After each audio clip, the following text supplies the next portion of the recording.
Audio Story Tool.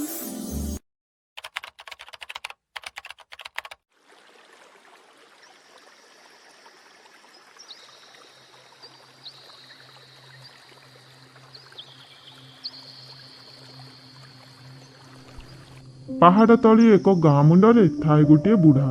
ନା ତାର ଗାଦୁଡୁ। ପୁଅ ନାହିଁ କି ଝିଅ ନାହିଁ। ବୁଢ଼ୀ ବି କେଉଁ ଦିନୁ ଚାଲି ଯାଇଥିଲା ଆରପାରିକୁ।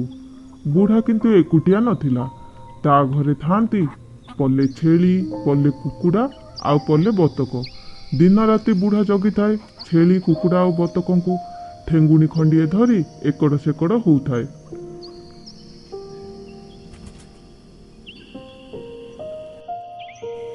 ବିଲୁଆ କି କୋକିଶିଆଳି ଦେଖିଲେ ମାରି ଗୋଡ଼ାଏ। ଠେଙ୍ଗୁଣିକୁ କାହାର ଭୟ ନାହିଁ।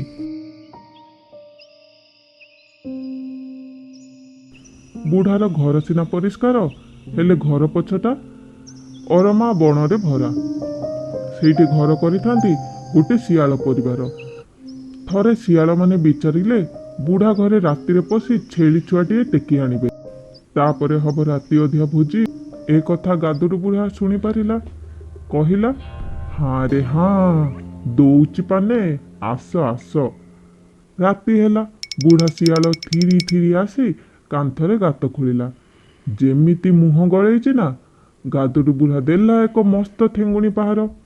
ଶିଆଳ କି ଆଉ ରହେ, ଦେ ଦୌଡ଼।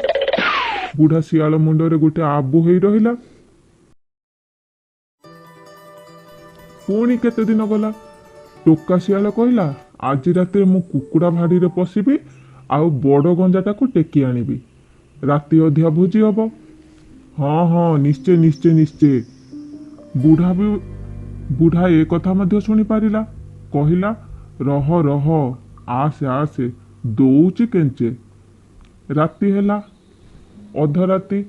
ଗୋଡ଼ ଚିପି ଚିପି ଟୋକା ଶିଆଳି ଆସି ଖୁସୁରୁ ଖୁସୁରୁ ମାଟି ଖୋଳିଲା। ବୁଢ଼ା ଏଥର ଦା ଧରି ବସିଥାଏ। ଟୋକା ଯେମିତି ମୁହଁ ଗଳେଇଛି, ଦେଲା ଗୋଟେ ଚୋଟ ଆଉ। କେଁ କେଁ ହେଇ ଟୋକା ଧାଇଁଲା ଅରମା ଆଡ଼େ। ଆହୁରି କେତେ ଦିନ ଗଲା।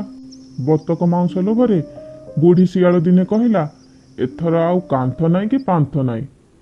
ମୁଁ ନଳା ବାଟେ ପଛୁଆ ପଛୁଆ ବୁଢ଼ା ଘରେ ପଶିଯିବି। ସବୁଠୁ ସେ ମୋଟି ବତକଟାକୁ ଝାମ୍ପି ଆଣିବି। ରାତି ଅଧିଆ ଭୋଜି ହବ ଆଉ। ସତ୍ୟ ସତ୍ୟ ସତ୍ୟ। ବୁଢ଼ା ଏ କଥା ମଧ୍ୟ ଶୁଣିପାରିଲା। କହିଲା, ହଉ ହଉ, ତମର ଦିନେକୁ ମୋର ଦିନେ। ରାତି ହେଲା।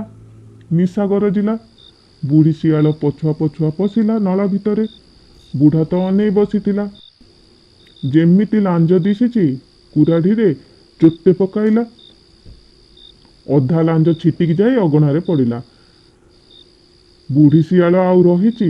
ପ୍ରାଣ ବିକଳରେ ରକେଟ ଭଳିଆ ବୁଢ଼ୀ ଶିଆଳ କୁଆଡ଼େ ଗଲା ଯେ କେହି ତାର ଟେର ପାଇଲେନି। ସକାଳ ପାଇଲାରୁ ଗାଦୁଡୁ ବୁଢ଼ା କଟୁରୀ ଧରି ଅରମା ବଣ ସଫା କରିଦେଲା। ସେତେବେଳକୁ ଶିଆଳ ପରିବାର ଧାଇଁ ଧାଇଁ ପାହାଡ଼ ଆରପଟେ ପଳେଇଲେ। ଆପଣମାନଙ୍କୁ ଆମର ଭିଡ଼ିଓ କେମିତି ଲାଗିଲା କମେଣ୍ଟରେ ନିଶ୍ଚୟ ଜଣାଇବେ। ଆମ ଚ୍ୟାନେଲକୁ ସବସ୍କ୍ରାଇବ୍ କରିଦେବେ। ଭିଡ଼ିଓଟି ଭଲ ଲାଗିଥିଲେ ଲାଇକ୍ ଓ ସେୟାର କରିଦେବେ।